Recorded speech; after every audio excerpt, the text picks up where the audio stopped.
Hi, I'm J.C. Hallman, and this is the Anarcha Archive. Last time, we described how, after 1849, Anarcha, Lucy, and Betsy simply disappeared.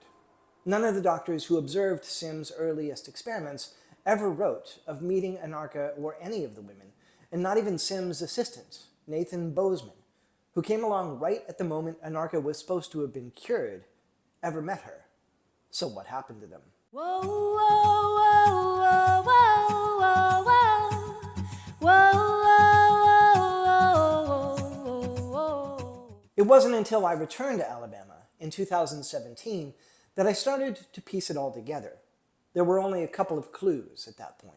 Sims had said that Betsy was owned by a Dr. Harris from Lowndes County to the south of Montgomery, and Lucy was owned by Tom Zimmerman of Macon County, near where Sims had lived for a time, a few years earlier. I never found much about Tom Zimmerman, just a deed of land that looks to have been purchased from the Creeks, and it seemed like Zimmerman left Alabama just a short time later. The key to everything, to the entire remainder of Anarcha's life, turned out to be this Dr. Harris from Lowndes County. Harris was a man named Dr. Nathan Harris, and it turned out that he was more a lawyer than a doctor, though he specialized in medical jurisprudence. This comes from pretty early in the history of medicine, and at this time, particularly along the frontier, and Alabama was the frontier at this point in history, anybody who gave medicine to their family or to those they owned, enslaved people, could call themselves a doctor. This probably explains why a doctor was bringing Betsy to another doctor for advice. This document is a list of docket numbers and fees, and though it appears that the cases this document refers to have been lost, and believe me, I tried hard to find them, it's clear that Harris had once represented James Marion Sims in some kind of legal matter. Sims was actually involved in a number of legal disputes in Montgomery. But these weren't the documents that really began to solve the mystery. What really cracked it open was the Harris plantation materials held at the Montgomery County Archives. This document is from 1847, after Sims' experiments on Anarcha and the others had begun. It's kind of a reverse dowry. Nathan Harris is granting property to the young woman, he was much older, who was about to become his wife.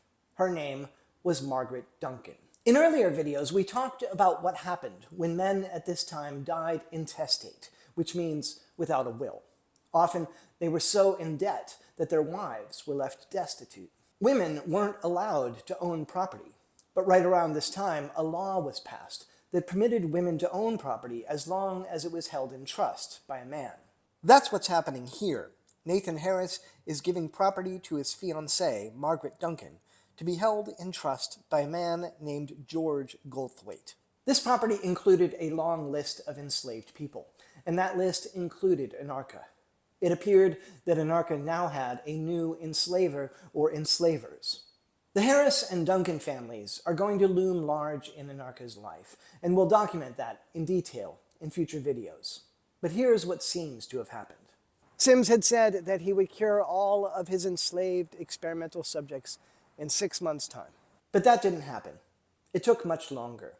And what appears to be the case is that during the period of the experiments, ownership of Anarcha, and of Lucy as well, and perhaps of all of the women Sims was experimenting on, was transferred to Nathan Harris. Harris was very wealthy. He owned many properties in Montgomery and a plantation in Autauga County as well, to the north. In addition, he owned plantations here, on the boundary between Montgomery County and Lowndes County. He could easily be described as Dr. Harris from Lowndes County, as Sims' autobiography has it. Incidentally, this is the New Selma Highway, which means that Martin Luther King later marched right through land that is very likely where Betsy came from.